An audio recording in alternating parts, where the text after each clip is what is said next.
Mastering Body Language in English. Today we explore how body language affects communication. It is not just about what you say. It is also about how you look while speaking. Let's look at some key vocabulary for gestures. First, let's observe Sarah and Mark in a meeting.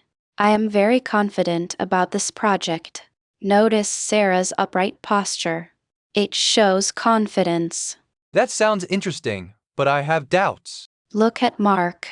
He is crossing his arms. Crossing arms often signals defensiveness. Let's learn adjectives to describe these signals. The word dismissive is very useful. Wait, are you not listening to me? I am. I just need a moment. Mark is avoiding eye contact. Let's practice describing eye contact. Example 1. He maintained steady eye contact. Example 2. She avoided eye contact because she was nervous. Now, let's look at facial expressions. A smile can be genuine or forced. Let's use the adjective anxious. I am not sure about the budget.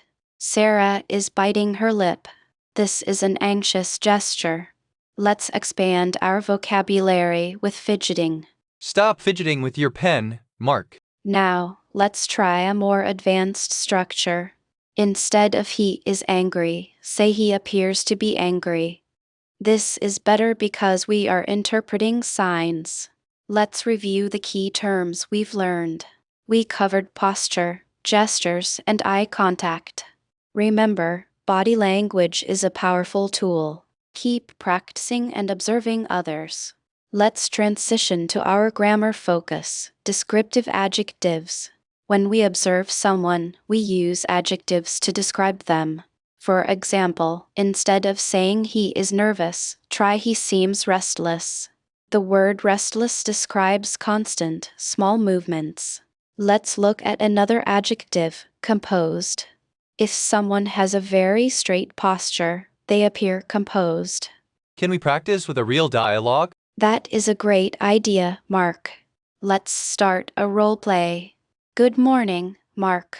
Do you have the report? I am still working on the final details. Stop. Let's analyze Mark's nonverbal signals here. He looked down and his voice was quite soft. Which adjective best describes him in this moment? I think he seems apologetic. Exactly. He appears apologetic because of his posture.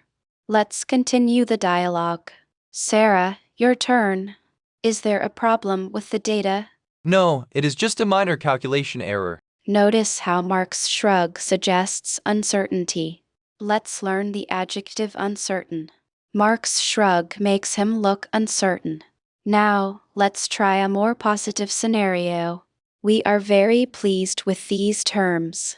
That is excellent news for us too. Look at Sarah's facial expression here. She appears quite enthusiastic. Is enthusiastic a strong word? Yes, it is stronger than just happy.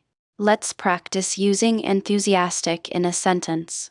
The client was enthusiastic about the proposal. Now, let's look at a negative cue. Imagine someone crossing their arms tightly. The adjective for this is defensive. So, he looks defensive is correct? Yes, that is perfectly correct. Let's try a role play about a disagreement. I think we should change the deadline. That is not possible right now. Observe Mark's head movement. He appears quite stubborn here. Is stubborn too rude to use? It can be, depending on the context. If you want to be polite, use persistent. Let's do a quick summary exercise. 1. Smiling widely. The answer is enthusiastic. 2. Crossing arms. That would be defensive. You both did an excellent job today. Before we finish, let's review the grammar structure. We use look for immediate visual impressions. Can I use seems instead of looks? Yes, seems is slightly more formal and intuitive. Let's practice with some descriptive adjectives. Scenario 1. Rapidly tapping a pen on the table. He looks impatient or perhaps anxious. Exactly. Now, scenario 2. avoiding all eye contact. They might look guilty or shy. Correct. Let's try a more positive one. Scenario 3. Leaning forward during a conversation. The person looks engaged and interested. Well done. Now, let's apply this to a dialogue. Read the following text carefully.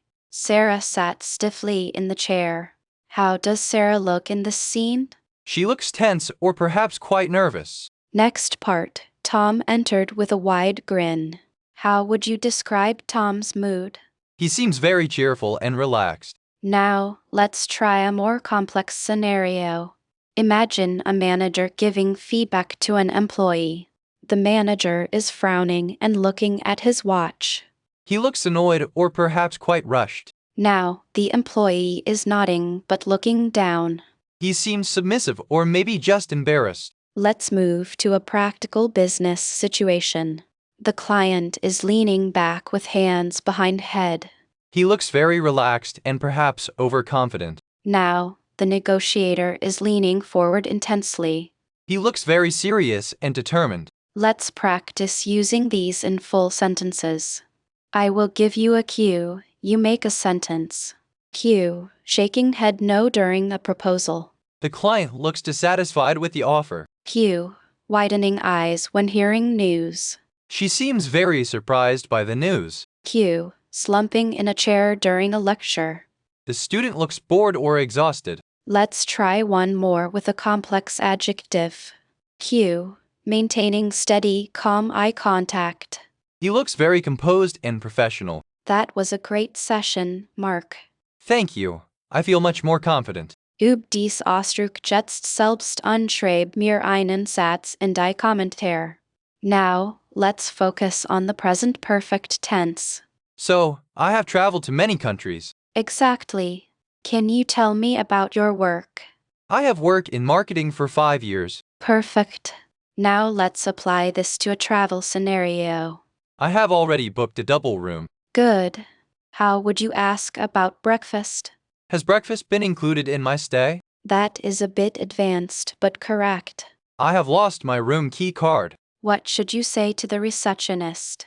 Could you please issue a new one? Now, let's switch to a restaurant setting. I have not decided what to eat yet. Can you ask for recommendation? What dish have you prepared today? That is a very direct way to ask. Oh, I see. What do you recommend? Let's try a situation involving transport. Has the train arrived at the platform? How would you ask about a delay? Is there a delay with this train? Now, let's practice a payment situation.